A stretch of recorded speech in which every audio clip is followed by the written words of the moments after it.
Pues qué hermoso es estar reunidos como el cuerpo de nuestro Señor Jesucristo, como la iglesia. Qué hermoso es reconocer que cuando alguien llega a las aguas del bautismo es porque han llegado a la fe en Él y se les ha dado la vida eterna con toda certeza, sabiendo que así será porque Él nos los dio.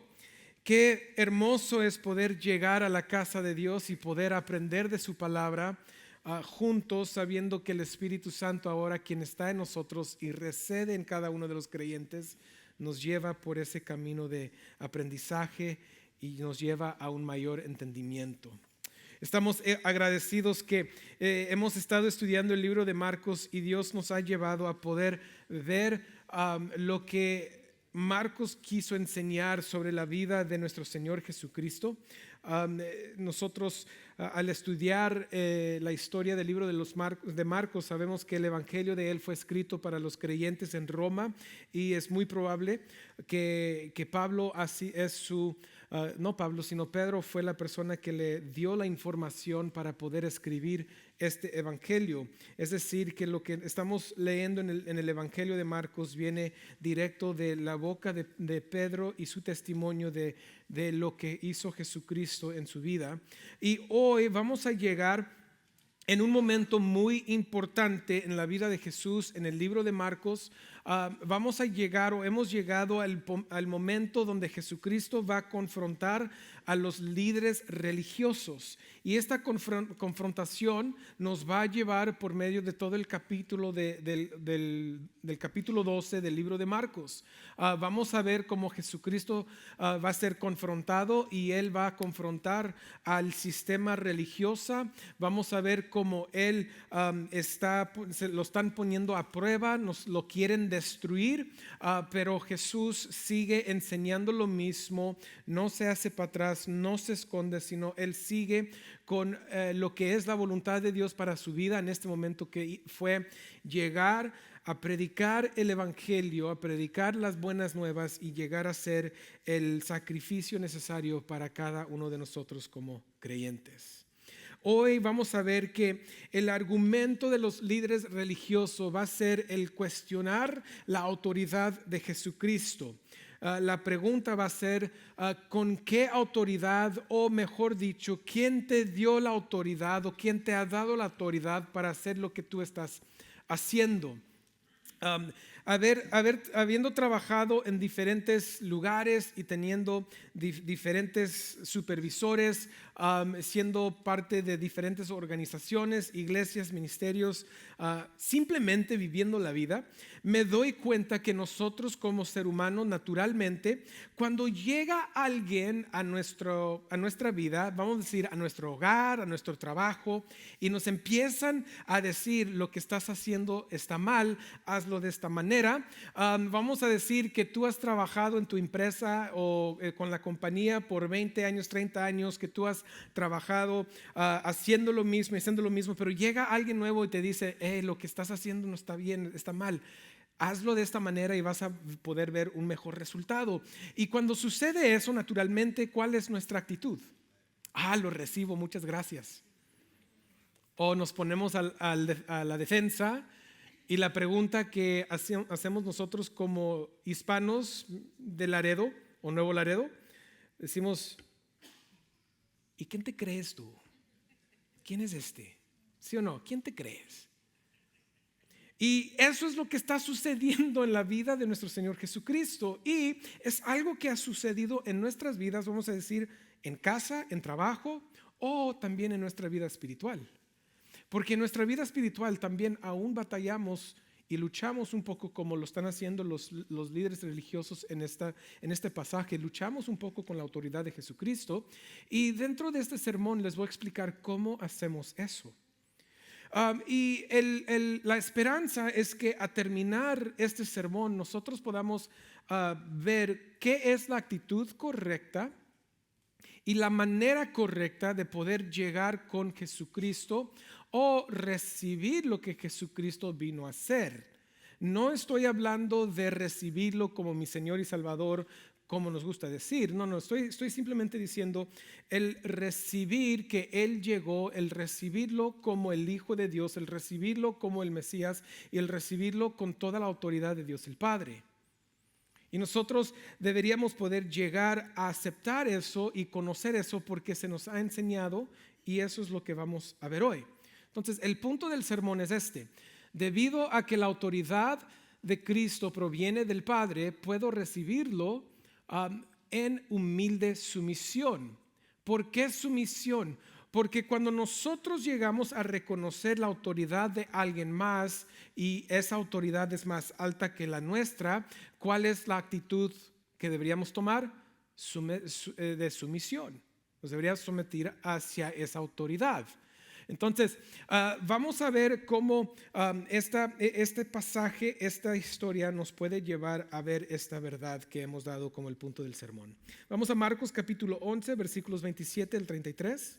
Si tienen sus Biblias, los pueden abrir con nosotros y leerlo ahí en sus asientos. Los que no tienen su Biblia, lo tenemos aquí atrás de nosotros en la pantalla.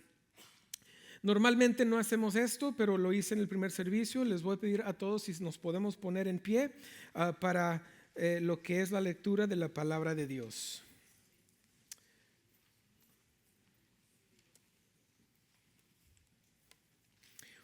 Y dice el libro de Marcos capítulo 11 versículos 27 al 33, dice: llegaron de nuevo a Jerusalén, y cuando Jesús andaba por el templo, se acercaron a él los principales sacerdotes, los escribas y los ancianos, y le preguntaron: ¿con qué autoridad haces estas cosas? ¿O quién te dio la autoridad para hacer esto? Jesús les respondió: yo también les haré una pregunta, respóndanla, y entonces les diré con qué autoridad hago estas cosas. ¿El bautismo de Juan era del cielo o de los hombres? Respondan. Y ellos discutían entre sí diciendo: si decimos del cielo, él dirá, entonces ¿por qué no le creyeron? Pero si decimos de los hombres, pero temían a la multitud, porque todos consideraban que Juan verdaderamente había sido un profeta. Vamos a orar. Padre, te damos gracias por esta palabra. Gracias por llevarnos a esta escritura hoy. Pedimos que nos des entendimiento mediante tu Espíritu Santo durante este estudio. Todo lo pedimos en el nombre de nuestro Señor Jesucristo. Amén. Pueden tomar su lugar. Dice: llegaron de nuevo a Jerusalén. Si se acuerdan, si han estado con nosotros, el primer día que Jesucristo llegó a Jerusalén fue cuando Él entró a la ciudad, como se dice, triunfalmente. Él entró sobre el pollino de un asno. Él entró de una manera muy humilde. El entrar en el pollino de un asno significaba también que Él venía a traer paz. Eso era su trabajo, era su tarea, era su propósito, y eso era traer paz con Dios, paz con Dios para aquellos que iban a llegar a la fe en Él. Pero en ese mismo día, Jesucristo, después de entrar a la ciudad de Jerusalén, cuando todos le estaban echando porras: Hosana, Hosana, ha llegado nuestra salvación, ahora se establece el reino de nuestro padre David. Ellos emocionados con una expectativa que Jesucristo iba a traer el reino de los judíos. Y se dice que después de este momento Jesús fue inmediatamente hacia el templo, porque podemos decir que el Jesús al llegar a Jerusalén no era llegar a la ciudad, sino era llegar al templo, porque el templo era el centro de la adoración, era el centro de cómo el mundo estaba llegando a conocer a Dios. De hecho, el templo era la casa de Dios. Él llega el primer día y Marcos en una manera de literatura de decirnos que él entra al templo y él va viendo todo lo que está sucediendo alrededor. Él está viendo todo lo que se está vendiendo, las gentes que lo están tomando como un paso más corto de llegar al otro lado del templo, porque el templo estaba grande. Él está viendo todo lo que él dice en el siguiente día han causado o han hecho de esta casa una cueva de ladrones. Él está viendo todo esto este primer día. Y lo interesante, iglesia, es que el Dios del templo llegó al templo y nadie lo reconoció. Ese fue el primer día. El segundo día vemos que él entró al templo y empezó a sacudir el templo de todo lo malo que estaban haciendo en el templo. Ese es cuando les dicen: ustedes han convierto esta casa, que es casa de mi padre, en una cueva de ladrones. ¿No conocen ustedes que dice la palabra que esta casa será una casa de oración para las naciones? Estando en el corte de los gentiles es cuando él dice esto. ¿Por qué? Porque el templo de Dios siempre era y era la esperanza del templo de poder llevar a conocer a Dios a todo el mundo, no solo a los judíos. Jesucristo entra y él sacude el templo. Él termina con lo que estaban vendiendo de animales para el sacrificio, pájaros a los pobres, y le estaban robando porque les estaban cobrando de más para poder comprar el animal en el templo. Les estaban cobrando de más para cambiar, para hacer el intercambio de un denario a otro, para poder utilizarlo en el sistema sacrificial. Y esto no les gustó a los líderes religiosos, y de hecho al final de esa historia nos dice que ellos estaban ya planeando y tratando de ver cómo destruir a Jesucristo. ¿Por qué? Porque él terminó con el sistema de ellos, que no llevaba a la gente a Dios, sino llevaba el dinero de la gente a sus bolsas. Era el punto de lo que ellos estaban haciendo. Ellos se quedaron molestos con él, y cuando regresa Jesucristo el tercer día, que ese es el tercer día, él llega y él entra en el templo. Y me encanta porque Marcos nos dice algo. Nos dice que Jesús entró en el templo y él andaba por el templo. Él andaba por el templo. Quizás por un día la práctica del templo estuvo bien. Quizás por un día, en ese martes o miércoles, dependiendo cómo vemos el tiempo de Jesús, cuando él entró el día después de sacudir el templo, quizás cuando entró todo estaba bien. Ya no estaban robando, ya no estaban vendiendo, ya no estaban cambiando dinero con cobrarle las tarifas extras a las gentes, ya no estaban practicando lo que Jesús había visto el primer día y el segundo día. ¿Por qué digo eso? Porque Marcos nos dice que Jesús entró, y cuando Jesús andaba, es decir, estaba caminando por el templo, estaba viendo qué está sucediendo, y esta vez Jesucristo no se enojó, y esta vez Jesucristo no sacudió. No hubo necesidad, porque en el primer día ya lo hizo, y esta vez quizás Jesús está viendo algo diferente, algo bueno. Pero él no está molesto ese día, alguien más sí está molesto. Y los que están molestos son los sacerdotes principales, los escribas y los ancianos. ¿Por qué? Porque lo que Jesucristo dio de alta el día anterior fue a cómo ellos se estaban haciendo ricos de la gente. Ellos molestos que entró Jesús y sacudió todo y le enseñó a la gente. Y la gente estaban asombrados de la enseñanza de Jesús. ¿Por qué? Porque pues yo me imagino que si yo hubiera sido uno de esos judíos o peregrinos que estaban en el templo ese día, y viene Jesús y le dice: ustedes le están robando a todos, dejen, ya basta, no pueden hacer esto en la casa de Dios. Sí, es cierto, Jesús, porque pues ya me estaban cobrando mucho, me estaban robando. Y toda la multitud que están ahí están, sí, lo que está enseñando Jesús está bien, y lo están siguiendo. Porque él enseñó, uno, con autoridad, pero dos, con verdad. Se acercaron los principales sacerdotes, escribas y ancianos. Tenemos que hacer la pregunta: ¿quiénes son estas personas y por qué se acercan ellos con Jesús?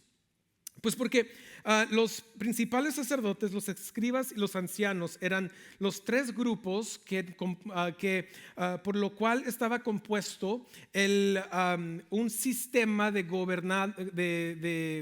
gobernantes para los judíos, y ese sistema se llamaba el Sanedrín. Y este Sanedrín tenían el poder para establecer nuevas reglas, tenían el poder para hacer lo que ellos querían hacer religiosamente, y ellos trabajaban conjuntamente o juntamente con Roma. So, ellos eran el intermedio entre la nación de Israel y el país que los gobernaba. Y en este momento, en este entonces, era Roma. So, ellos tenían la libertad de Roma de que dentro del templo ustedes pueden hacer lo que ustedes quieran mientras que la gente siga obedeciendo a César. Ellos tenían un acuerdo y ese acuerdo era con Roma y no con Dios. Estas personas o este grupo de personas estaba compuesto de 71 o 70 hombres, quien de nuevo eran aquellos que judiciaban sobre asuntos religiosos, civiles y criminales de todos los judíos. Tenían mucho poder. Y estos son el grupo de personas que llegaron con Jesús. Y ellos llegan con Jesús para decir con qué autoridad o quién te ha dado la autoridad, más bien. ¿Por qué? Porque en sus ojos ellos eran la autoridad.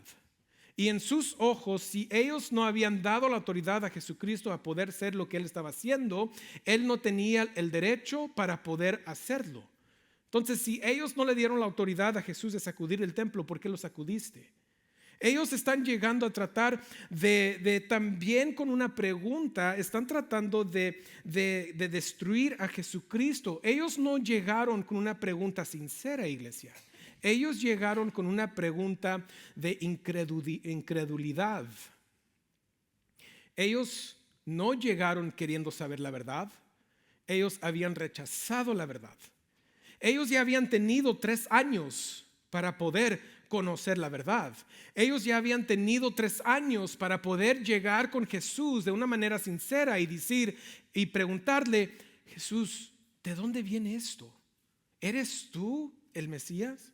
¿Eres tú el que es prometido en el Antiguo Testamento? Nosotros conocemos todas estas escrituras. ¿Eres tú el cumplimiento de esto? Pero no lo hicieron, porque en su incredulidad y en su pecado estaban cerrados a que ellos podían perder la autoridad, la influencia y el poder que ellos tenían. So, desde el principio que llegó Jesucristo, ellos nunca llegaron con un corazón sincero. Hay una persona que sí lo va a hacer en unas historias, pero el grupo de ellos nunca lo hicieron. Siempre lo hicieron para poder denunciar a Jesús en vez de seguir anunciando a Jesús. Y ese fue el corazón de ellos. Teniendo toda la oportunidad, viene el momento de la confrontación. Juan nos dice que al iniciar su ministerio, Jesús también entró al templo y lo sacudió. Jesús lo hizo 2 veces. Y quizás en medio estaba dándoles la oportunidad de llegar al arrepentimiento y nunca lo hicieron. So, cuando Él regresa en 3 años, Él sigue igual y lo sacude de nuevo. Porque ellos no querían la verdad, ellos querían su influencia, su poder, su autoridad y sus riquezas. Ese era el corazón de ellos, no un corazón sincero que viene y busca de Jesús. Ahora, la pregunta de ellos: ¿con qué autoridad haces estas cosas? ¿De qué están hablando? Pues sabemos que el día anterior Jesús había sacudido el templo y más específico de eso hablaban, pero en general Jesús ya había hecho muchas cosas que había molestado a los líderes religiosos. En el 2º capítulo, Jesucristo da a conocer que Él puede perdonar los pecados. Para poder enseñar esto, teniendo unos líderes religiosos, unos fariseos ahí o escribas, Él le dice: para que ustedes sepan que yo puedo perdonar el pecado, levántate y anda, le dice al hombre que estaba paralítico. Ya les había dicho, y ellos se enojaron, se arrojaron, se tiraron la ropa sobre el suelo y empezaron a tirar tierra, porque era blasfemia para ellos. Porque Jesús, al decir yo puedo perdonar pecado, es decir, yo soy Dios. Él ya les había dicho. También había llegado a aceptar los pecadores. Había llegado a decir: he llegado por ellos. Tuvo comunión con recaudadores de impuestos como Mateo. Uno dice: pues ¿cómo nos llegó el evangelio de Mateo? Pues Mateo era un cobrador de impuestos de parte de Roma. Él había sido excomunicado de su gente judía, porque para ellos eran como los gentiles, no te congregabas con ellos. Cuando llega Jesús a la casa de Mateo, los líderes religiosos se enojan con Jesucristo. También había podido decir que Él era el Señor del día de reposo, que el día de reposo era para el hombre, vino a redefinir ese día y el principio de eso, y ellos se enojaron de nuevo. Él también atacaba la tradición oral de ellos y por fin en el templo los sacudió. En otras palabras, la limpieza del templo no fue una aberración momentánea de Jesús, sino una expresión característica de su autoridad. Ellos ya lo conocían, ya lo habían visto, pero no lo querían recibir porque estaban ciegos en su deseo de poder, influencia y riquezas en su pecado. ¿Qué es la respuesta de Jesús a la pregunta de estos líderes religiosos? De nuevo, la pregunta viene diciendo, ¿de dónde viene esta autoridad? ¿De dónde viene esta autoridad? Eso es algo que unos 150 años después de Jesús se escribe un libro que se llama el Mishnah, que es es el libro de reglas para el sistema judía de religiosa. Y en ese Mishnah ahí se dijo y se dice ahí que si alguien llega con una autoridad falsa, el crimen o el blasfemia debería llegar con quitarle la vida, con matarlos. O sea, el pago para la persona que llegaba con una autoridad falsa era matarlos. Eso se escribió unos 150 años después de Jesús, pero ya vemos que es algo que se está viviendo. Lo sabemos porque eso es lo que gritan después cuando tienen su plática con Él al final de su vida, cuando están diciendo, ¿cómo estás? ¿Quién eres tú? Y les dice Jesucristo y dicen blasfemia. Ellos estaban tratando de quitarle la vida a Jesús, dándole esta pregunta, destruyendo quién es Jesús. Pero la respuesta de Jesús fue una increíble, porque Jesucristo respondió con otra pregunta. Y les digo yo, en mis ojos de ver esta conversación, Jesucristo tomó la autoridad de la conversación de ellos y ahora Él la tenía. Porque si lo leemos juntos, dice Jesús les respondió, yo también les haré una pregunta, y luego les da un imperativo que es como una instrucción, es decir, contéstenla, respóndanla. Y entonces le diré con qué autoridad hago estas cosas.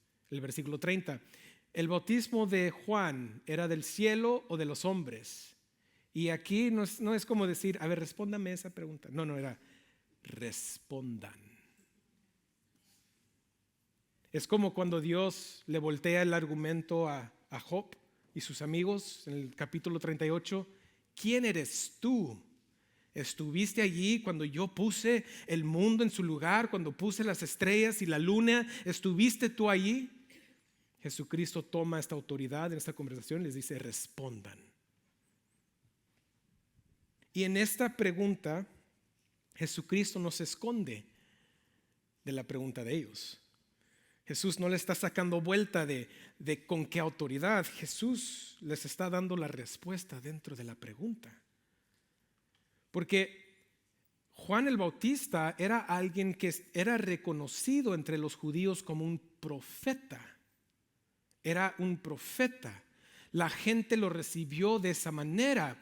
Pero Juan el Bautista se reconoció como aquel que llegó a preparar el camino para aquel que iba a llegar después de él. De hecho, Juan el Bautista dijo cuando llegó Jesús, yo ni me comparo con él, ni digno de poder bautizarlo. Pero Jesús le dice, se tiene que hacer, hazlo. Juan el Bautista, de nuevo, se dice que era un profeta de Dios. Si era un profeta de Dios, su autoridad viene ¿de dónde? Del cielo. Vamos a Marcos, vamos a la historia de cuando Jesucristo fue bautizado. En Marcos 1, 9 al 13, dice: sucedió en aquellos días, Jesús vino de Nazaret de Galilea y fue bautizado por Juan en el Jordán. Inmediatamente al salir del agua, vio que los cielos se abrían y que el Espíritu descendía sobre él como una paloma. Y vino una voz de los cielos que decía: tú eres mi ¿qué? Mi Hijo amado. En ti me he complacido. Enseguida el Espíritu lo impulsó a ir al desierto. Y luego ya sabemos que estuvo en el desierto para ser tentado. Pero Jesucristo les está diciendo: si el bautismo de Juan es del cielo, y él me bautizó a mí, y él llegó como aquel que iba a llegar a preparar el camino, y yo soy el que llegó, ¿de dónde viene mi autoridad? Jesús sabía exactamente cómo preguntar la pregunta o cómo responder la pregunta de ellos, también llegando al centro de sus corazones, donde ellos no quisieron contestar, porque ellos dicen: si decimos que es del cielo, él va a decir porque no lo creyeron. Pero si decimos que es del hombre, pues toda esta multitud dicen que Juan era un profeta y vamos a estar en malas con ellos o con la multitud. Entonces ellos decidieron no responder. ¿Por qué? Porque de nuevo el punto de ellos no era llegar a entender. El punto de ellos era llegar en su incredulidad y destruir a Jesús. Y me encanta esto, iglesia, porque nosotros hemos leído y hemos visto que Jesús había enseñado multitudes de veces: si solo tienes la fe de un grano de mostaza, yo te voy a responder a ti. Pero si tú llegas con él con un corazón insincero, así como lo hicieron esos líderes religiosos, no responde. Y él dice: entonces, si tú no lo respondes, yo no lo voy a responder. Ellos sabían la verdad, ellos tenían una buena idea de quién era Jesucristo, pero enamorados de nuevo, su poder, influencia, riquezas en su pecado, lo rechazaron. Ellos, preguntando de quién era la autoridad, son las mismas gentes, las mismas personas que habían empezado a dar la mentira de que Jesús hacía lo que hacía por el poder de Beelzebú, que era Satanás. Ellos sabían lo que hacían. Después de eso, Jesucristo pronunció el juicio sobre ellos y él empezó a enseñar fuera de las ciudades para que ellos se pudieran mantener en su estado de cieguez, de no poder ver el evangelio. La pregunta que tengo para ustedes hoy es esta: si es verdad que Jesús es Hijo de Dios, si es verdad que Jesús llegó a la tierra con autoridad, y si es verdad que Jesús está sentado a la diestra del Padre ahorita, gobernando con toda autoridad, ¿por qué es que nosotros le hacemos lo mismo que le hicieron los líderes religiosos? Que aún siendo creyentes, nosotros vivimos la vida diciéndole a Jesús dónde Él puede reinar y dónde no puede reinar. Aquí transforma lo que tú quieras, pero acá déjame en mi pecado, déjame en mi lujuria, déjame en mi vicio, déjame en mi borrachera, déjame en mi enojo, déjame ser una persona que no quiere perdonar, déjame en mi orgullo, déjame en mi ego. Y cuando decimos eso, ¿saben que le estamos diciendo lo mismo a Dios? ¿Quién es Él para decirme a mí cómo puedo vivir? Muchas veces nos encanta leer estas historias y nos reímos de las onces, para decirlo de una manera no muy fea. de estos líderes religiosos. ¿Cómo pueden esto? Está levantando a gentes de que estaban paralíticos, está perdonando pecados, está haciendo milagro tras milagro. ¿Cómo no pueden ver la verdad? Pero a nosotros nos resucitó, dice Efesios capítulo 2, que Dios nos resucitó juntamente con Jesús,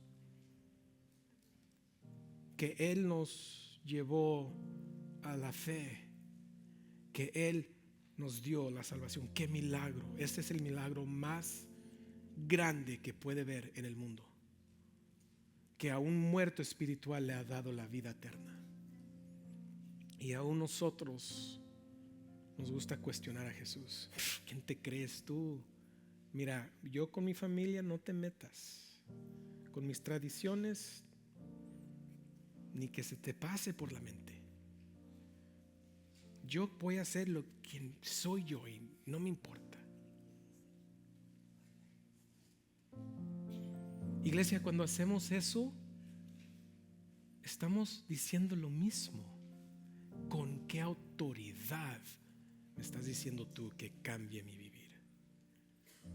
¿Sabe por qué existe tanta hipocresía en la iglesia? Porque tenemos muchos y somos compuestos de mucha gente que no queremos rendirle la autoridad a Jesús que Él ya tiene. No nos queremos someter a Él, aún sabiendo que es lo mejor decisión que podamos hacer en la vida. No lo hacemos. ¿Por qué? Porque nos encantan nuestras actitudes, nos encantan nuestros pecados, nos encanta nuestras ambiciones, y nos encanta el egoísmo, y nos encanta el orgullo, y nos encanta todos estos pecados que estamos utilizando para construir nuestros reinos, y estamos tan felices y contentos, y de hecho nos sentamos sobre estas cosas y decimos: mira cómo Dios me ha bendecido.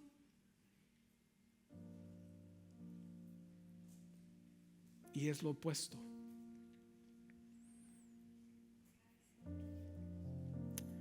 ¿Cómo sabemos que Jesús tiene la autoridad? Pues en Mateo capítulo 28 versículo 18, Jesús le dice a sus discípulos, dice: acercándose Jesús les dijo: toda autoridad me ha sido dada en el cielo y en la tierra. Toda la autoridad. Es decir, que cuando Jesús vino a la tierra, Él habló con la autoridad de Dios el Padre, Él hizo con la autoridad de Dios el Padre, Él murió con la autoridad de Dios el Padre, Él resucitó con la autoridad de Dios el Padre, Él fue exaltado por la autoridad de Dios el Padre y nos sigue santificando mediante la autoridad de Dios el Padre, y un día nos va a glorificar con esa misma autoridad. Pero Jesús no es como nosotros, porque Corintios nos dice que al llegar ese momento a estar con Él, a ser glorificados con Él, Él le entrega de nuevo la autoridad y el reino al Padre. Ten, ahí está, Padre, hice todo lo que me pediste y aquí te lo entrego.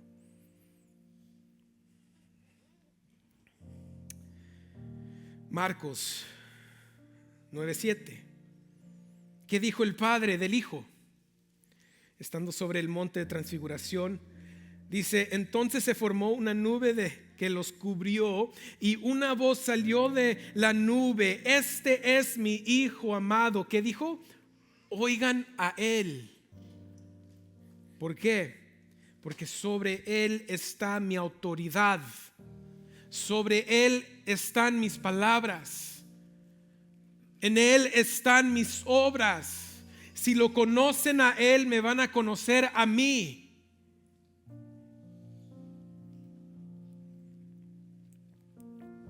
Y por fin Jesús en Juan 14:23 dice: Jesús les respondió: si alguien me ama, guardará ¿qué? ¿Por qué es necesario guardar sus palabras si Jesucristo no tiene autoridad para enseñar? Iglesia, ¿por qué es necesario que Jesús nos llame al discipulado si Él no tiene la autoridad de Dios para investigar nuestras vidas y nuestros corazones y traer la transformación necesaria en cada área? ¿Por qué es necesario? La única razón por la cual es necesario es porque Él tiene la autoridad. Él tiene la autoridad de llamar los pecadores, ser sus hijos e hijas y llevarlos en un discipulado donde está removiendo el pecado de nosotros para algún día presentar su novia a la iglesia delante del Padre y decirle: aquí está, sin manchas y sin pecado, Padre. Ya estoy listo para tener las bodas del Cordero. Y nos dice Jesús, me encanta porque termina diciendo: y mi Padre lo amará, y vendremos a Él y haremos con Él morada. Efesios capítulo 1 versículos 3 en adelante dice: después de escuchar la verdad del Evangelio, creíste y fuiste sellado con el Espíritu Santo. Cada creyente que llega a la fe en Jesús reconoce su autoridad, reconoce que Él es el Mesías, reconoce lo que Él hizo por nosotros. Llegamos a la fe en Él y somos sellados con el Espíritu Santo por la fe en Él. ¿Por qué en Él si no tiene autoridad? Jesús, cuando vino a la tierra, vino a ejercer la autoridad del Padre. Por eso toda autoridad se me ha dado en el cielo y en la tierra.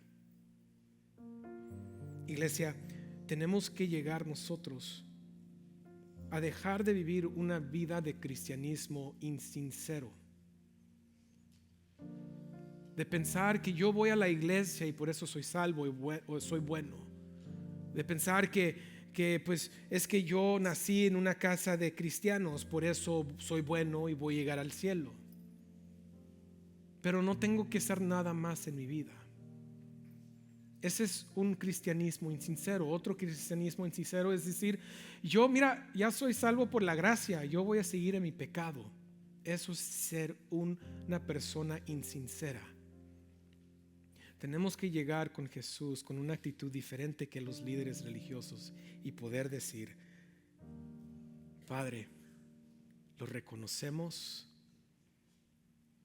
nos sometemos a Él y mi fe está plenamente en Él, para mi justificación, que es la salvación, para mi santificación en esta vida. Y pido, Padre, que me ayudes a someter cada área en mi corazón hacia Él. Ya no quiero ser impaciente, ya no quiero ser una persona violenta, ya no quiero ser alguien que roba, ya no quiero ser un mentiroso, ya no quiero ser un adúltero, ya no quiero ser esto, ya no quiero ser lo otro. Yo simplemente quiero glorificar a Él con todo lo que tengo. Y haciendo eso, nosotros podamos llegar a vivir una vida, como hemos dicho en el punto del sermón, que debido a que la autoridad de Cristo proviene del Padre, puedo recibirlo en humilde sumisión. Vamos a orar. Padre, te damos gracias que tú enviaste a tu Hijo, que Él llegó, que nosotros ahora tenemos toda la verdad, la certeza de la fe en Él.